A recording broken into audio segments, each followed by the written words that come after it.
शिव ओम विवा क्रिएशन में आपका बहुत बहुत स्वागत है। मैं आपको आज चित्रगुप्त महाराज की कहानी सुनाने जा रही हूँ। एक बार युधिष्ठिर जी भीम जी से बोले, हे पितामह, आपकी कृपा से मैंने धर्मशास्त्र सुने, परंतु यमदित्य का क्या पुण्य है, क्या फल है, ये मैं सुनना चाहता हूँ। आप कृपा करके मुझे बताइए, विस्तार पूर्वक कहिए। भीम जी बोले, तूने बहुत अच्छी बात पूछी है।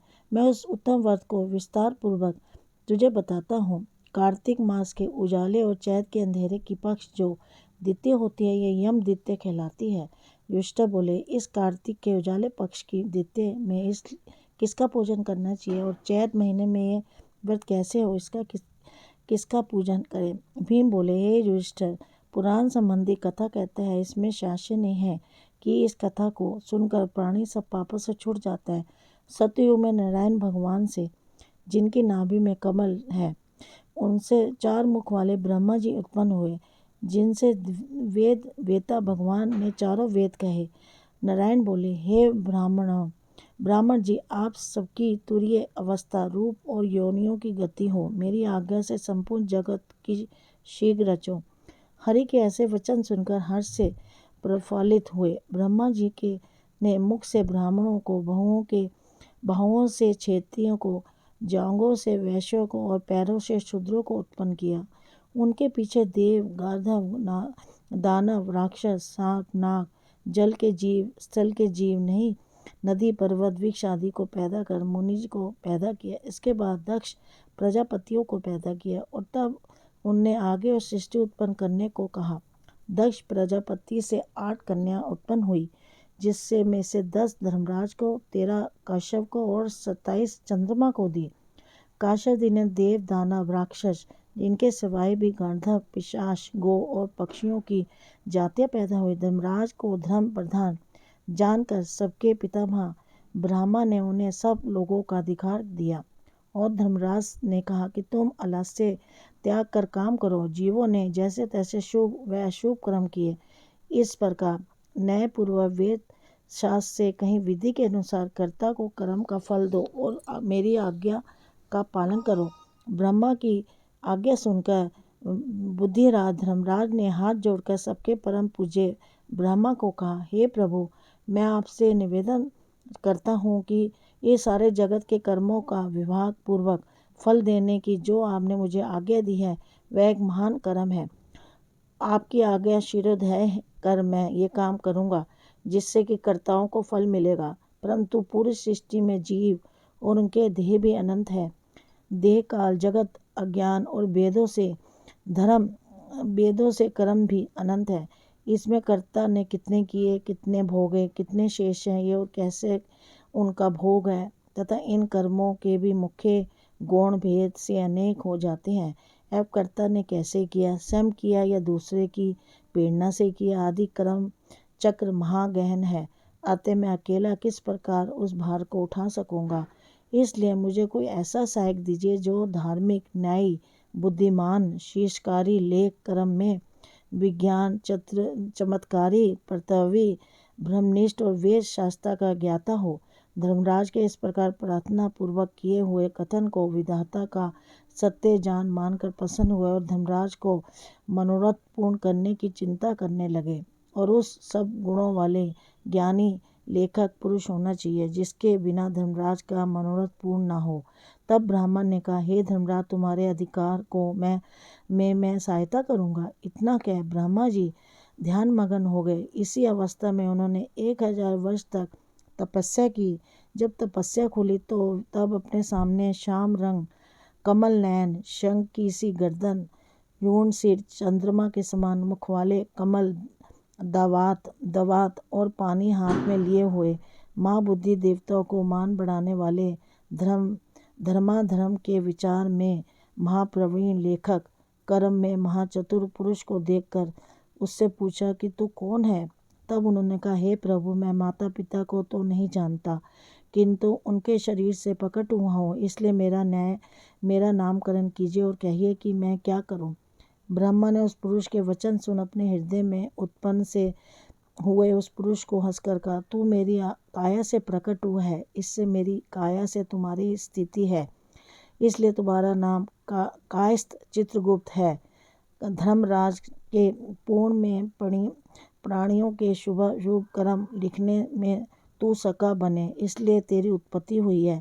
ब्रह्मा ने चित्रगुप्त से यह कहकर धर्मराज से कहा, हे धर्मराज, ये उत्तम लेखक तुमको मैंने दिया है, जो संसार के सब कर्म सूत्र की मर्यादा पालने के लिए। इतना कहकर ब्रह्मा जी अंतर्ध्यान हो गए। फिर चित्रगुप्त ने सारी देवियों की, काली माँ की, ज्वालामुखी की, सबकी बहुत ही स्तुति की।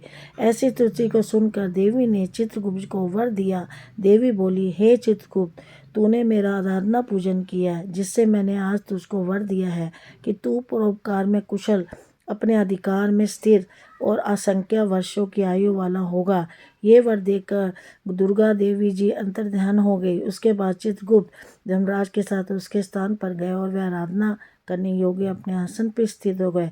उसी समय ऋषियों में उत्तम ऋषि सुशर्मा, जिसको संतान की चाहना थी, ने ब्राह्मण को आराधना की। तब ब्राह्मण ने प्रशंसा से उसकी इमरती नाम की कन्या को पाकर चित्रगुप्त के साथ उसका विवाह किया। उस कन्या से चित्रगुप्त के 8 पुत्र हुए। उसके नाम ये हैं, चारु, सुचारु, चित्र, मतिमान, हेमवान, चितचारु, अरुण और 8वां अतीन्द्रिय।